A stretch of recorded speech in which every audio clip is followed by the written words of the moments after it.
Assalamualaikum warahmatullahi wabarakatuh.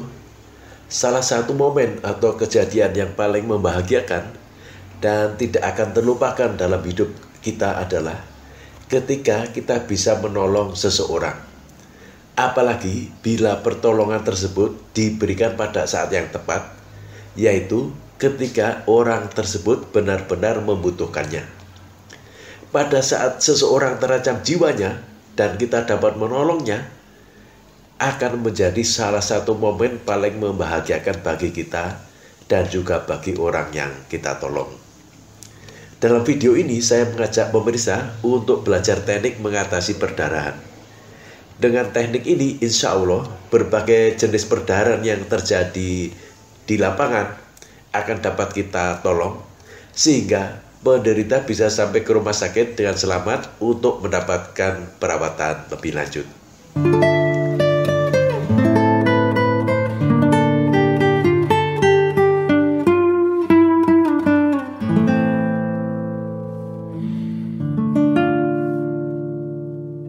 Insya Allah kami akan membuat video tentang kesehatan dan psikologi 2 kali seminggu. Untuk itu bagi yang belum subscribe channel ini silakan subscribe. Dukungan Anda sangat kami perlukan agar channel ini bisa terus berkembang. Terima kasih. Perdarahan biasanya ringan, tetapi kadang-kadang dapat menimbulkan ancaman serius jika pembuluh darah besar atau arteri telah terluka. Dalam kaitannya dengan menangani perdarahan, ada 7 kondisi perdarahan yang memerlukan penanganan yang berbeda.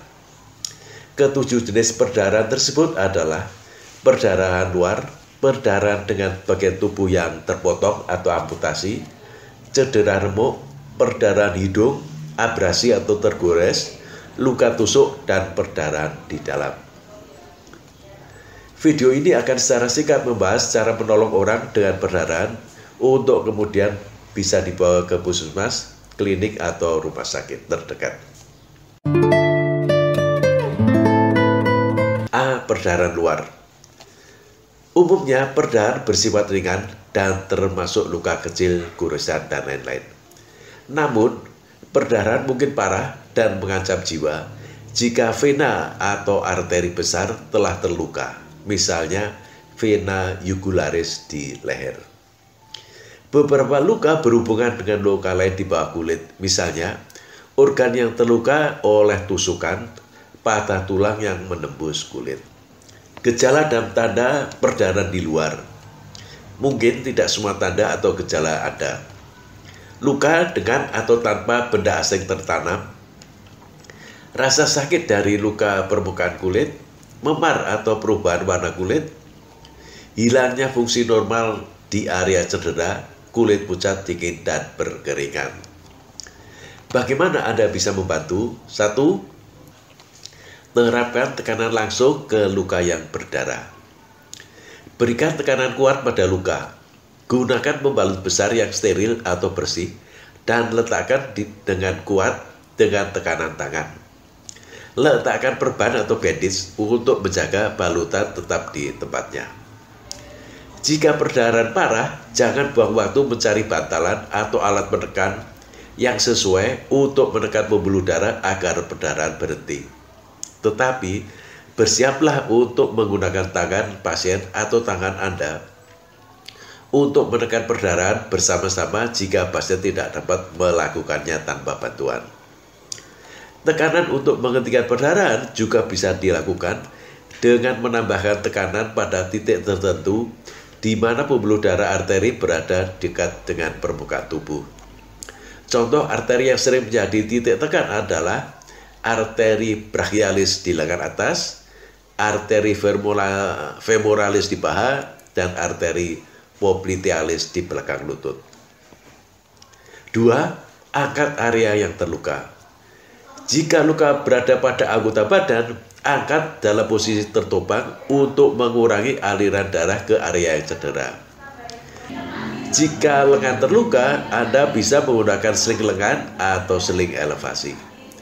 Cobalah untuk menghindari kontak langsung dengan darah pasien atau cairan tubuh lainnya.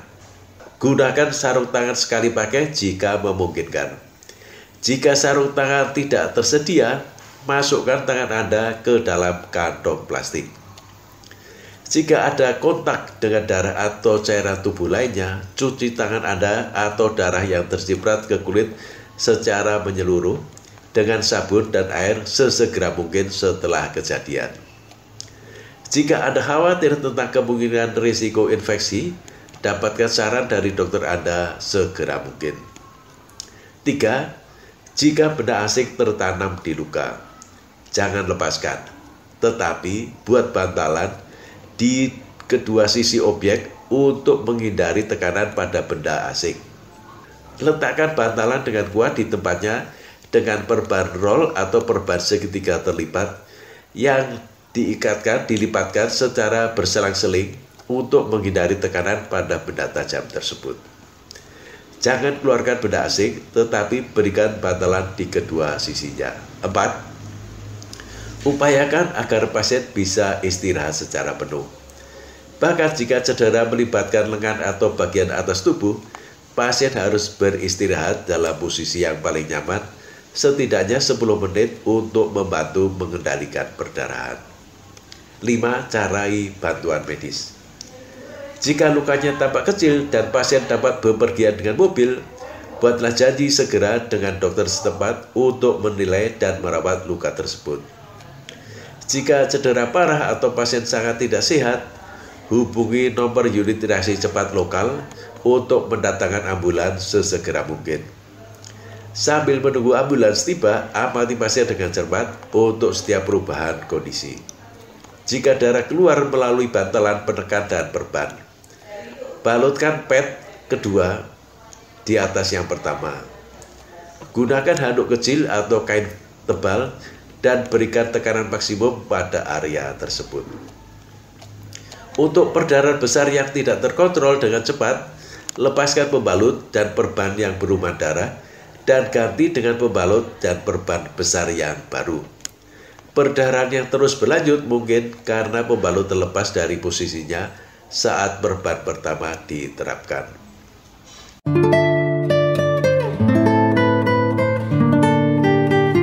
B. Amputasi. Bagaimana Anda bisa membantu? Pertama, hubungi nomor lokal untuk meminta ambulans. Kendalikan perdarahan yang ada. Gunakan pembalut besar dan balutkan dengan kuat ke area yang berdarah. Angkat jika memungkinkan. 2. Rawat bagian yang terputus.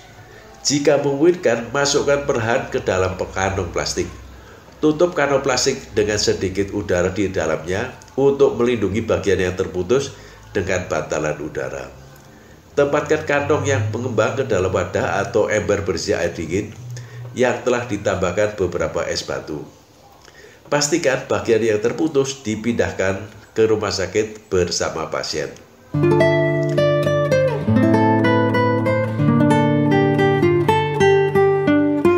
C. Cedera remuk.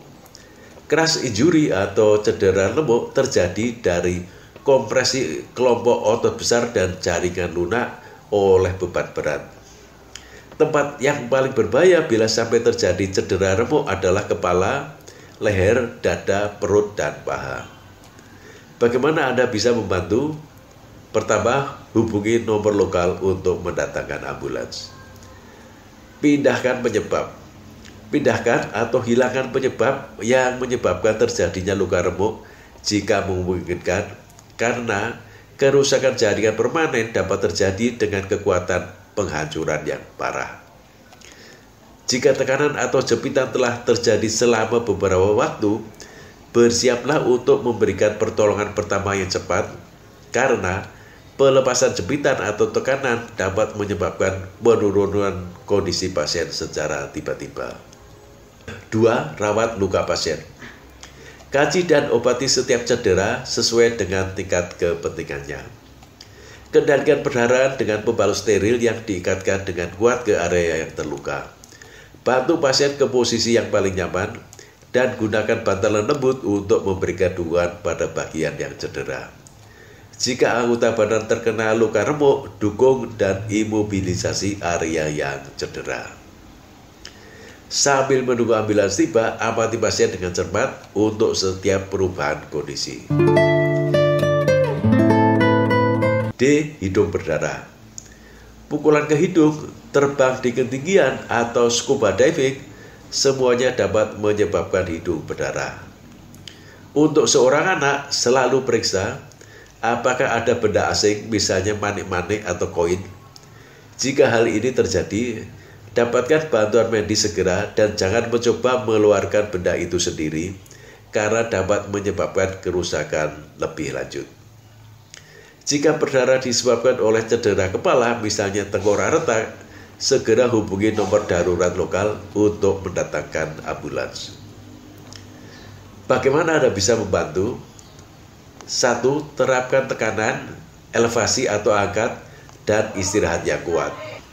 Pasien perlu menegakkan kepala dengan sedikit condong ke depan dan menapas melalui mulut sambil mencubit seluruh bagian lunak hidung selama 10-20 menit. Pasien harus duduk dan istirahat total sampai perdarahan berhenti. Jika perdarahan berlanjut setelah 20 menit tekanan, lanjutkan tekanan dan panggil ambulans. Kompres dingin dapat digunakan. 2. Setelah perdarahan berhenti, beritahu pasien untuk tidak meniup hidung mereka selama beberapa jam karena ini dapat memulai perdarahan kembali. E. Jenis luka lainnya. 1. Luka abrasi atau tergores.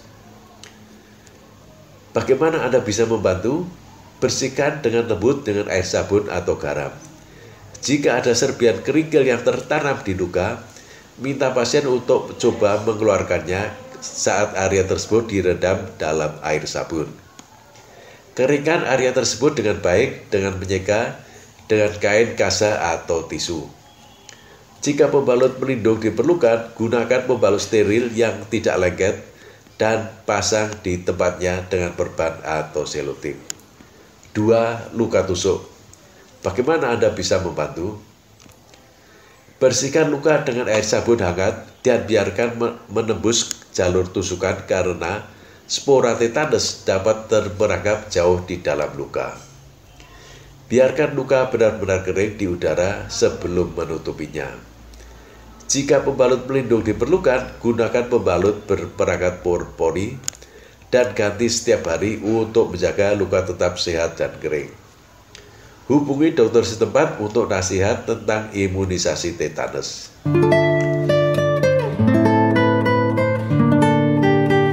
F. Perdarahan di dalam. Perdarahan internal atau perdarahan di dalam seringkali sulit dikenali oleh orang awam. Jenis perdarahan ini bisa terjadi tanpa luka yang jelas dan bisa sangat serius karena sulit untuk dihentikan tanpa intervensi bedah. Perdarahan internal terjadi ketika pembuluh darah di dalam tubuh pecah dan darah keluar dari sistem peredaran darah.